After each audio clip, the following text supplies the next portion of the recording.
போல மடிச்சது.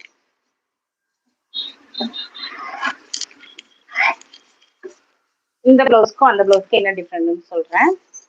ஆக்சுவலி வந்து பாத்தீங்கன்னா அந்த பிளவுஸும் 42 இன்ச்சு, இந்த பிளவுஸும் 42 இன்ச்சு. ஆனா அதுக்கு நம்மளுக்கு கைக்கு துணி பத்தல, இதுக்கு வந்து கரெக்டா இருக்கு. அப்ப என்ன அர்த்தம்னா அவங்களுக்கு ஷோல்டர் அதிகமா இருக்கும், கையுடைய ஆர்ம்ஸ்கிட்டையும் வந்து பாத்தீங்கன்னா சுற்றளவு அதிகமா இருக்கும். இப்ப இவங்களுக்கு பாத்தீங்கன்னா கப் சைஸ் அதிகமா இருக்கும், ஷோல்டர் வந்து அளவா இருக்கும். இப்ப டோட்டலா 42 தான்.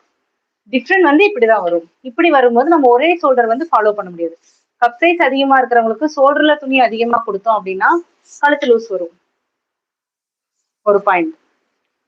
கப் சைஸ் நார்மலா இருந்து ஷோல்டர் அகலமா இருக்கிறவங்களுக்கு, ஆம்கோல் வந்து சுற்றளவு அதிகமா இருக்கிறவங்களுக்கு நாம ஃப்ரண்ட்ல கப்ல துணி அதிகமா கொடுத்து ஷோல்டர் கம்மி பண்ணோம்னா அவங்களால கொக்கி கூட போட முடியாது.